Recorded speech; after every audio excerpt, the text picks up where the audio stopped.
WWE এর রয়ের এপিসোডগুলো এক কথায় অসাধারণভাবে পরিচালিত হচ্ছে। কথা যাই থাকুক, তবে মাইকেল লড়াই আর ফিজিক্যাল মিলিয়ে উপভোগ করার মতো শো উপহার দিচ্ছে ডাব্লিউডাব্লিউই। ওবা ফেমি বনাম ব্রক লেজনার, আর আরেকদিকে রোমেন রেইনস এবং পাঙ্কের গল্প খুব ভালোভাবে সামনে আনছে কোম্পানি। এছাড়া রলিন্সের সাথে পল হেইম্যানের যে লড়াইটা চলছে, এটাকে বোনাস বলা যায়। গত সপ্তাহে দ্য বিস্ট ব্রক লেজনারকে নিয়ে এক প্রকার ছেলে খেলা করেছে ওবা ফেমি, আর সেখানে মনে হচ্ছিল রলিন্সের পক্ষ হয়ে এই তারকা রিংয়ে এসেছে। যদিও আমরা এখন পর্যন্ত ফেমির কোনো পক্ষ দেখিনি, গত সপ্তাহের শোয়ের পরে এই সপ্তাহেও ব্রক লেজনারকে অপমানজনকভাবে পেছনে ফেলেছে ওবা। রতে নতুন টি শার্ট পরে হাজির হন ব্রক লেজনার, আর সাথে ছিলেন পল হেইম্যান। সচরাচর স্বভাবের মতোই ব্রক লেজনার এবং নিজেকে পরিচয় করিয়ে দেন। তিনি উল্লেখ করেন ব্রক লেজনার রেসেমিনিয়ার মেইন ইভেন্টার, আর এই সময় লেজনার তার প্রতিক্রিয়া দেখিয়েছেন। দর্শকরা ওবা নামে চ্যান্ট করতে থাকে, যে কারণে হেইম্যান বিরক্ত হন, আর একই সঙ্গে বলেন ভক্তরা লেজনারকে রাগিয়ে দিচ্ছেন। পল হেইম্যান দাবি করেন সেদিন ব্রক লেজনার একাই ২০ জনকে শেষ করে দিয়েছিল, কিন্তু সেথ রলিন্সের কারণে মনোযোগ নষ্ট হলে এটার সুযোগ গ্রহণ করে ওবা ফেমি। তিনি আরও বলেন, এখানে অনেকেই মনে করে ব্রককে কেউ হারাতে পারবে, কিন্তু না, সেটা হবে না। ব্রক লেজনার সেই তারকা যিনি আন্ডারটেকারকে রেসেমিনিয়াতে হারিয়েছেন আর ভেঙে দিয়েছেন তার ঐতিহাসিক স্ট্রিক। এরপর তিনি লেজনারের বিরুদ্ধে লড়াই করা বড় বড় নামগুলো উল্লেখ করেন, যেমন Goldberg, Braun Strowman, Dean Ambrose, Bobby Lashley, AJ Styles এবং জন সিনার মতো নাম। যদিও এদের মধ্যে কেউ ব্রক লেজনারকে হারিয়েছে, তবুও বেশিরভাগ ম্যাচে জয়ী হয়েছেন ব্রক লেজনার। শেষে হেইম্যান ঘোষণা দেন, এবারও ভিন্ন কিছু হবে না।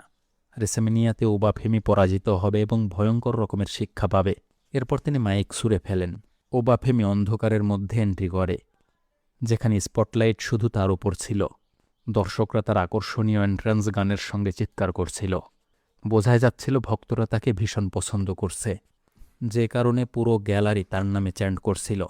আমরা তাকে আত্মবিশ্বাসী ভঙ্গিতে রিংয়ের দিকে এগিয়ে যেতে দেখি। রিংয়ে ওবা ফেমি এবং ব্রক লেজনার মুখোমুখি দাঁড়ায়, যেটা সেদিনের বেস্ট একটা মোমেন্ট।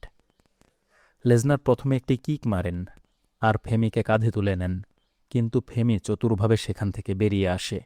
এরপর ব্রক লেজনারের ওপর কঠোর হয় ফেমি। যদিও খুব বেশিক্ষণ তাদের লড়াই হয়নি, কেননা তাকে রিংয়ের ওপর থেকে ফেলে দেওয়া হয়েছিল। আর ব্রক লেজনার অবাক হয়ে যায়। পুরো অ্যারেনা তখনও আবার ওবা নামে চ্যান্ট করতে থাকে। লেজনার রিংয়ে ফিরে আসতে চাইছিলেন, কিন্তু পল হেইম্যান তাকে বাধা দেন আর তাকে থামার জন্য অনুরোধ করেন। শেষ পর্যন্ত লেজনার মুখে হালকা হাসি নিয়ে সেখান থেকে চলে যান। তবে আবার ব্রক লেজনারের বিপক্ষে একটা অসাধারণ পাওয়ার দেখার ভাগ্য হলো ফ্যানদের। প্রশ্ন হলো ওবা ফেমি এবং ব্রক লেজনার এই ম্যাচের ভবিষ্যৎ কী? একই সাথে কথা বলবো ব্রক লেজনারকে কেন মেইন ইভেন্টার হিসাবে পল হেইম্যান ঘোষণা করলেন। দ্বিতীয় বিষয়টা নিয়েই প্রথমে কথা বলি। রেসেমিনিয়া ৪২-এর জন্য মেইন ইভেন্টের ম্যাচ হলো কডি রোডস ভার্সেস র্যান্ডি অর্টন আর পাঙ্ক বনাম রোমেন রেইঞ্জের ম্যাচ। দুইটা ম্যাচের যে ভারত্ব, তাতে আমরা অনেকটাই স্পষ্ট যে উইমেন্স ডিভিশনের কোনো ম্যাচ এবারের আসলে মেইন ইভেন্ট পাচ্ছে না। যদিও বেকি লিঞ্চ এবং এজেলিয়ের মধ্যকার ম্যাচটা মেইন ইভেন্টের ম্যাচ হওয়ার যোগ্য। আবার রাম্বল জিতে মেইন ইভেন্টের যোগ্যতা লাভ করেছে প্লে গার্ল লিভ মর্গান। কিন্তু যখন পল হেইম্যানের মুখে সব কিছু ছাপিয়ে ব্রক লেজনার মেইন ইভেন্টার হওয়ার কথাটা আমরা শুনেছি, তখনই মূলত নতুনভাবে ধোঁয়াশা সামনে এসেছে। তাহলে কি রাম্বল বিজয়ীর পরিবর্তে কোনো নন টাইটেল ম্যাচকে মেইন ইভেন্ট বানানো হচ্ছে? আর একই সঙ্গে প্রশ্ন, তাহলে কোন ম্যাচের রিপ্লেস হতে যাচ্ছে? মেজর দুইটা টাইটেলের ম্যাচ সবার আকর্ষণে থাকার পরেও এ ধরনের ঘোষণা কি ইঙ্গিত করে? এখানে অবশ্য বলা হচ্ছে যদি মেইন ইভেন্ট থেকে কোনো ম্যাচ সরে যায়, তবে সেটা র্যান্ডি অর্টন ভার্সেস কডি রোডসের ম্যাচ হতে পারে। যদিও এটা নিয়ে হাইপ আছে, কিন্তু বিপরীতে রোমেন রেইঞ্জের ম্যাচ সরানোর কোনো উপায় নেই। আর যদি কোনো একটা ম্যাচ অবস্থান থেকে সরে যায়, তাহলে তো অবশ্যই এটা নিয়ে অনলাইনে ঝড় তুলে দেবেই। আর রেসলাররা যে খুশি হবে তাও নয়, কেননা রেসেমিনিয়ার মেইন ইভেন্ট সব রেসলারের জন্যই স্বপ্ন। তবে সবচেয়ে বড় যে কথা, সেটা হলো মেইন ইভেন্টের ম্যাচ না খেলেও মেইন ইভেন্টার হওয়া। মানে পল হেইম্যান হয়তো বুঝিয়েছেন ব্রক লেজনার এবং ফেমির ম্যাচ যদিও মেইন ইভেন্ট হবে না, কিন্তু এই ম্যাচের যে মজাটা হবে, সেটা হবে মেইন ইভেন্ট লেভেলের। আশা করা হচ্ছে এই ম্যাচটা খুব বেশি লম্বা হবে না, আর এখানে ব্রুটাল কিছু ঘটতে পারে। তবে খুব বেশিক্ষণ ম্যাচ উপভোগ করা যাবে না। আর সম্ভবত পল হেইম্যান হাইপ তৈরি করার জন্য এই কথাটা বলেছেন, মানে মেইন ইভেন্ট কথাটা কাজে লাগিয়েছেন, যেন দর্শকরা একটা প্রত্যাশা নিয়ে থাকে আর একই সঙ্গে সবাই একটা ধোঁয়াশার মধ্যেও থাকে। কিন্তু মেইন ইভেন্ট হোক বা না হোক, এই ম্যাচের ভবিষ্যৎ কী হতে চলেছে, এটা প্রধান আলোচনার বিষয়। Brock Lesnar, the ডার্টিয়েস্ট winner. গল্পের মধ্যে ব্রক লেসনারের প্রতিপক্ষ হিসাবে যে সকল মনস্টার রেসলাররা কাজ করেছেন, তারা ম্যাচের আগ পর্যন্ত প্রতিটা সাপ্তাহিক শো, সেটা রিংয়ে হোক অথবা ব্যাক স্টেজে, ব্রক লেসনার বেশিরভাগের সঙ্গেই পেরে ওঠেননি। বিশেষ করে Goldberg, Braun Strowman, Mark Henry, Big Show, এদের সঙ্গে যে গল্পগুলো হয়েছে, এই গল্পগুলোতে ব্রক লেসনার ম্যাচের বাইরে তাদের সঙ্গে পেরে ওঠেননি। কিন্তু যখন এই গল্পটা ম্যাচে পরিণত হয়, তখনই দেখা যায় প্রায় সবগুলো ম্যাচেই ব্রক লেসনার জিতে যান। আর সেখানে খুব যে কঠিনভাবে জেতেন বিষয়টা এমন নয়, বরং সহজেই জিতে যান। এমন নয় যে হাই স্কিল পারফর্ম করছেন। বেশিরভাগ ক্ষেত্রে দেখা যায় 2-1 F5ই তাদেরকে হারানোর জন্য যথেষ্ট। আর সাপ্তাহিক শোগুলোতে ব্রক লেসনার যেখানে দুর্বল হয়ে থাকতেন, ম্যাচের দিন ব্রক লেসনার একটা আলাদা এনার্জি নিয়ে আসেন। অতএব আমরা পূর্ব অভিজ্ঞতা থেকে বলতে পারি, আর বর্তমানে ওবাফেমির যে অবস্থান, তাতে এটা নিশ্চিত যে ওবাফেমি এই ম্যাচটা জিতবে না। আর ম্যাচের আগ পর্যন্ত ব্রক লেসনারের জন্য সে থ্রেট হবে, এটাও ঠিক। তবে ফলাফল ব্রক লেসনারের পক্ষে। ঘটতে পারে এমন ঘটনার মধ্যে রয়েছে ওবাফেমির উত্থান বা পতন। সম্প্রতি বুকারটি এই গল্প এবং ম্যাচের বিষয়ে কিছু কথা বলেছেন, যেখানে তিনি বলেন সেই রাতে ব্রক লেসনার ওবাফেমির জন্য যা করেছেন, তা দেখে আমার খুব ভালো লেগেছে। আমি আগেও বলেছি ব্রক লেসনার এমন একজন যিনি সত্যিকার অর্থে ওবাফেমিকে দেখাতে পারবেন মনস্টার বা বিস্ট হওয়ার যোগ্যতা আসলে কি, আর এটার মানেই কি, আর কেন তাকে বিস্ট বলা হয়। ওবা নিজেই এই ম্যাচের মাধ্যমে জেনে যাবে।